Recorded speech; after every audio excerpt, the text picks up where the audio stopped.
Hallelujah. Good morning. सुबह हो चुकी है, क्या उठ गए हैं? तो आइए प्रभु के वचनों को सुने। छोटी प्रार्थना। पवित्र पिता, आपका धन्यवाद, एक और दिन दिखाया प्रभु। आज के इस दिन की शुरुआत भी हम आपके वचनों द्वारा करना चाहते हैं। आपके वचनों पर मनन करने का जो अवसर आपने दिया, इसके लिए आपकी स्तुति हो। आज भी हमसे बात करें, यीशु के नाम से प्रार्थना मांगते हैं, आमीन। कैसे हैं आप सभी लोग? सुबह उठने के साथ आप क्या करते हैं? क्या चाय पीते हैं? Bed tea? बताइए। कई लोग उठने के साथ ही अपने मोबाइल फोन को हाथ में उठाते हैं। दया कर इस आदत को बदलें। सुबह उठने के साथ ही प्रभु के वचनों को उठाएं। सुबह उठने के साथ ही प्रार्थना करना सीखें।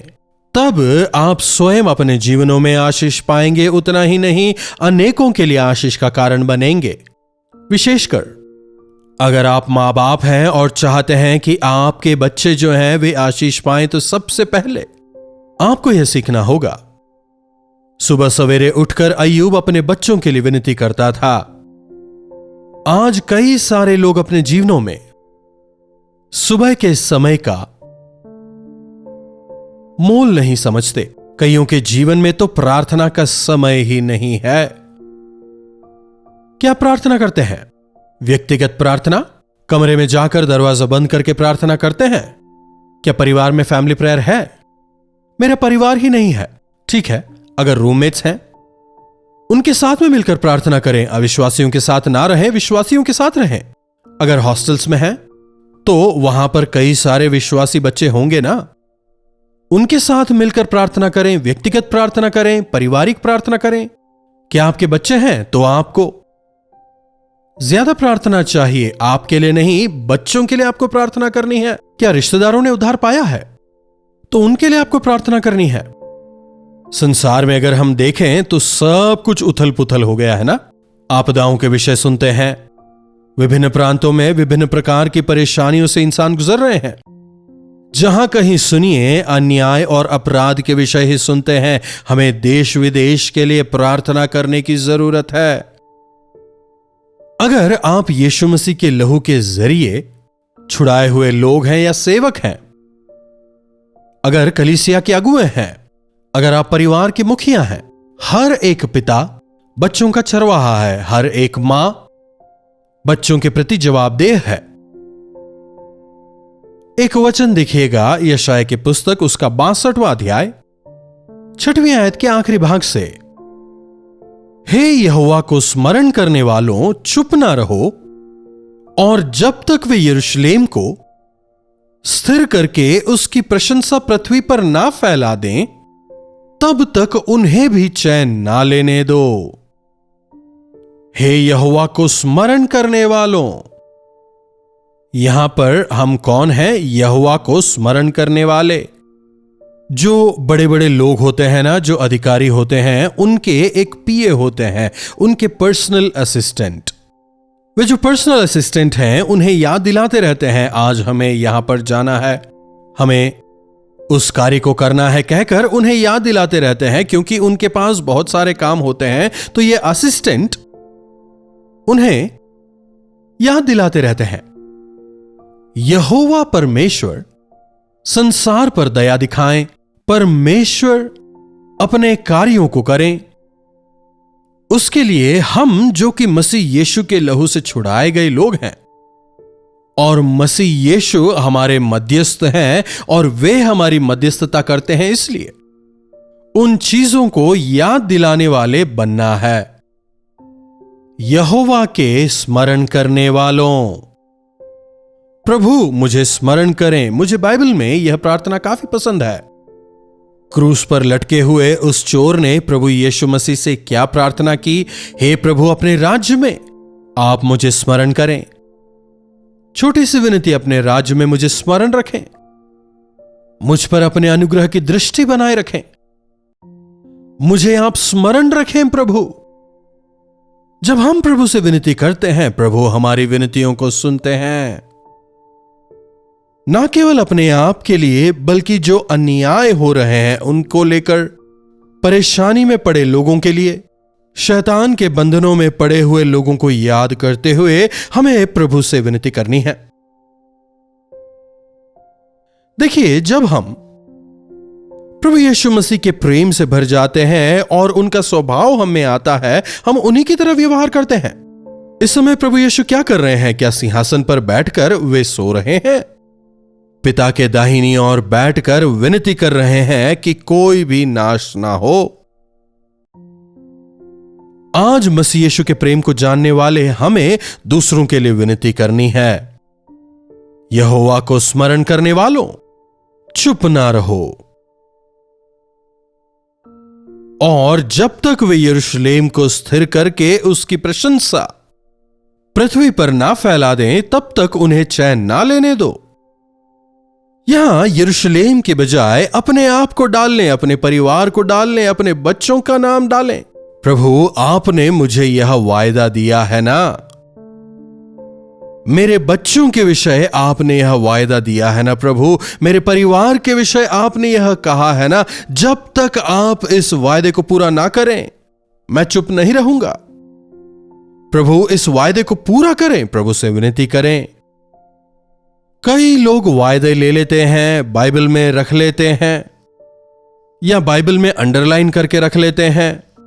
आवश्यक है कि हम उन्हें क्लेम करें,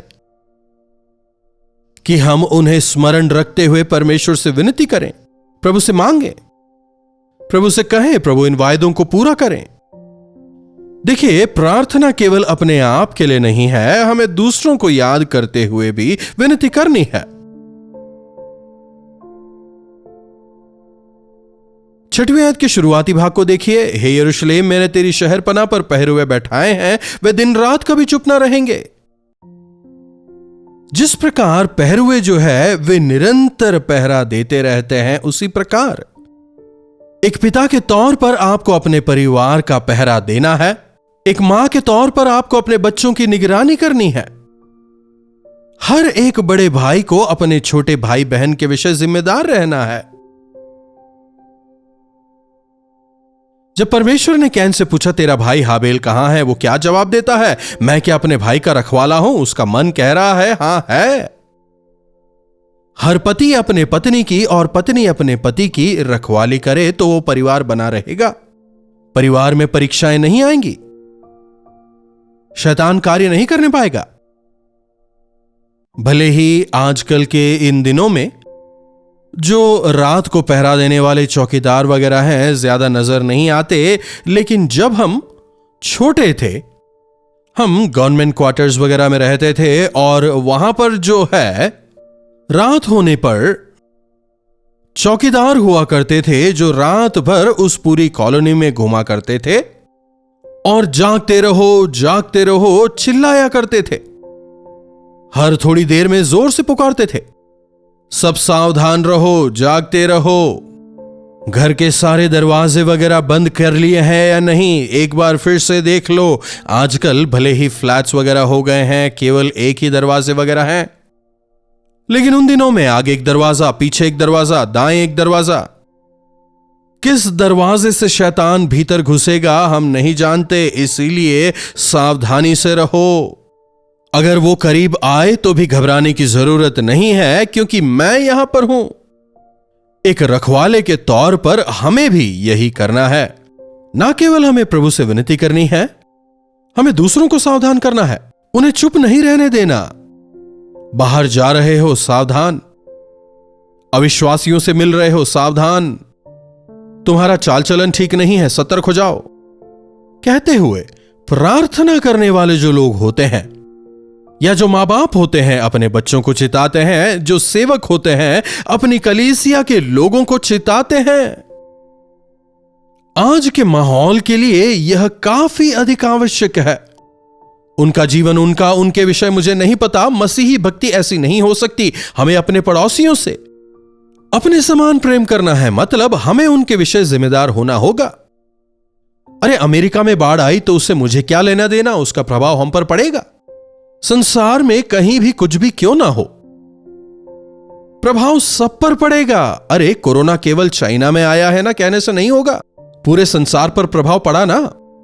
उस देश में अशांति है, उस देश में युद्ध हो रहा है, उससे मुझे क्या लेना देना, ऐसा नहीं कह सकते। प्रभाव पूरे संसार पर पड़ेगा। इसलिए संसार की शांति के लिए हमें प्रार्थना करना है। प्रभु सबके प्रभु हैं, वे सबसे प्रेम करते हैं, वे सर्वसामर्थी हैं, सर्वव्यापी हैं। सर्वव्यापी का मतलब क्या होता है? वे एक ही समय पर सभी जगह मौजूद है। वे हमारी भी प्रार्थना को सुन सकते हैं, दूसरों की भी। स्वर्ग मेरा सिंहासन और पृथ्वी मेरे पैरों की चौकी है, प्रभु कहते हैं। उनकी विशालता को हम समझ नहीं सकते, नाप नहीं सकते। इसीलिए भले ही आप किसी कमरे के कोने में जहां फोन नहीं है, नेटवर्क नहीं है, लेकिन अगर आप अपने मन की गहराई से प्रभु को पुकारें तो आपकी जो आवाज है वो स्वर्ग तक पहुंचेगी। प्रभु से सुनेंगे और स्वर्ग से सुनकर प्रभु जवाब देंगे। इसीलिए प्रार्थना करना और विनती करना हम अपनी आदत बनाएं, विशेषकर हमें जो कि परमेश्वर की संतान है, जो कि परमेश्वर के सेवक कहलाते हैं। हमें अविश्वासियों के लिए, देश विदेश के लिए, अधिकारियों के लिए प्रार्थना करना है। लूत और उसके परिवार के लिए अब्राहम जो है पूरी रात परमेश्वर से विनती करता है। मूसा जो है इस्राएली जाति के लिए पहाड़ के ऊपर जाकर परमेश्वर से विनती करता है। इस प्रजा ने पाप किया है और मेरा क्रोध इन पर भड़केगा। मूसा विनती करता है, नहीं प्रभु, नहीं प्रभु, आप ही ने इन्हें छुड़ाया है, आप इनसे प्रेम करते हैं, अगर इन्हें कुछ होगा तो आप ही का नाम दूषित होगा। उन्हें क्षमा करें, अगर चाहिए तो मेरे नाम को जीवन की पुस्तक से निकाल दें, लेकिन इस प्रजा पर अपने क्रोध को ना भड़काएं। वो प्रार्थना करता है। दिख रहे हैं कैसी गहरी प्रार्थना है यह। परमेश्वर ने मूसा की प्रार्थना को सुनकर अपने क्रोध को रोक लिया। हां, आज ऐसे कई सारे लोग हैं जिन पर परमेश्वर का क्रोध जो है भड़कने वाला है। हमें उनके लिए प्रार्थना करना है, हमें उनके लिए विनती करनी है।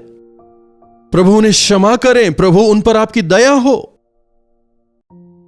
अगर हम इस प्रकार से प्रार्थना करेंगे तो परमेश्वर का क्रोध शांत होगा और परमेश्वर के अनुग्रह की दृष्टि उन पर होगी और उन लोगों को उद्धार का एक और मौका मिलेगा। इन दिनों में, जबकि हम अंत के दिनों में जीवन बिता रहे हैं, प्रार्थना काफी आवश्यक है। इसीलिए कभी ना कहें कि प्रार्थना हो चुकी। अपनी जरूरतों को मांगना प्रार्थना नहीं है। प्रार्थना का मतलब पूरे संसार की परिस्थितियों को जानकर समझकर तमाम लोगों के लिए विनती करना प्रार्थना है। हमारी प्रार्थनाओं की बदौलत परमेश्वर अपने अनुग्रह को बरसाएंगे। अगर मेरे सामने खड़े होकर मध्यस्थ करने वाला एक भी व्यक्ति हो, मैं देश को बचाऊंगा, प्रभु कहते हैं।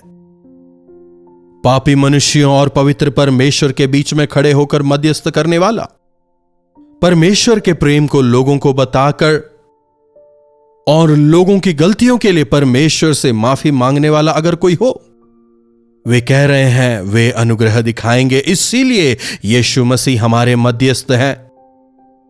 पिता के क्रोध को यीशु मसीह ने सहा और अपने प्रेम को प्रजा तक पहुंचाया। आज ऐसे प्रार्थना करने वाले विश्वासियों की आवश्यकता है। धन्य है वे जो मेल करवाने वाले हैं, क्योंकि वे परमेश्वर के संतान कहलाएंगे। जब इन अंत के दिनों में क्लेश कलह बढ़ते चले जा रहे हैं, युद्ध की खबरों को हम लगातार सुन रहे हैं, यहां तक कि क्रिश्चियन कंट्रीज कहलाने वाले मुल्कों में भी जब आरोप प्रत्यारोप बढ़ते जा रहे हैं, शैतान काफी आनंदित हो रहा है। जब शैतान कार्य करने लगता है, तब दो लोगों के बीच में किसी भी प्रकार से शांति और समझौता नहीं रह सकता। वहां पर भेद, मतभेद, लड़ाई, झगड़े बढ़ते ही जाएंगे।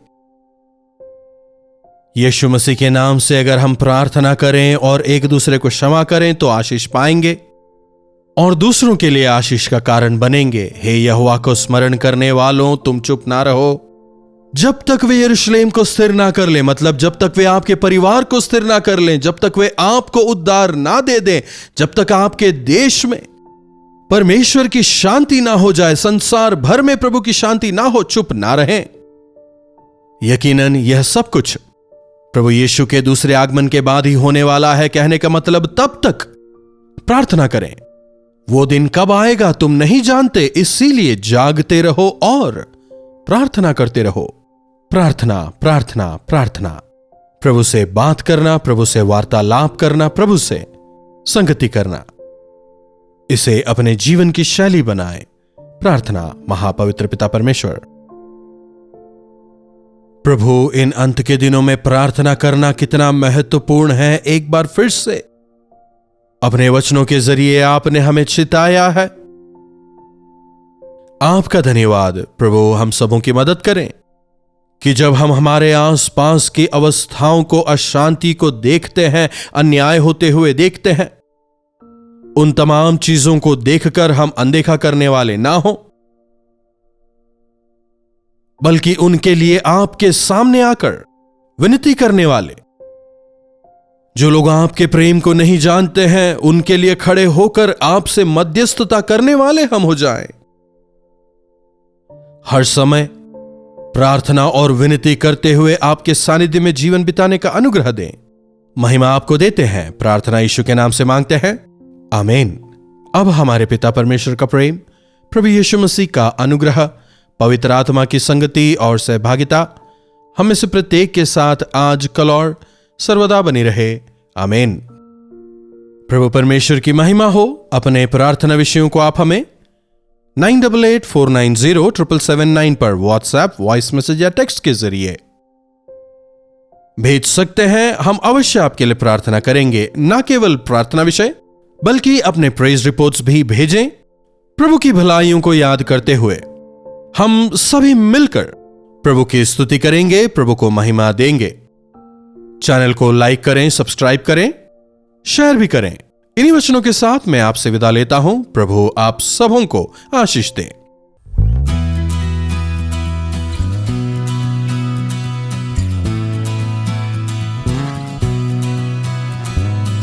पुणे और पुणे के आसपास के दर्शकों के लिए खुशखबरी। डॉक्टर जयपॉल अपने दर्शकों से मिलने के लिए पुणे आ रहे हैं। तारीख है 26 जनवरी शाम 5 बजे से।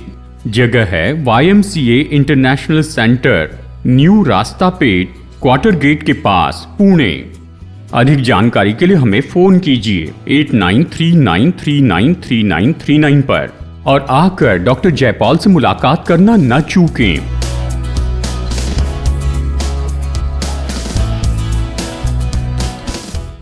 कल्वरी दर्शन, ये है प्रेम के दर्शन, यीशु प्रेम के दर्शन।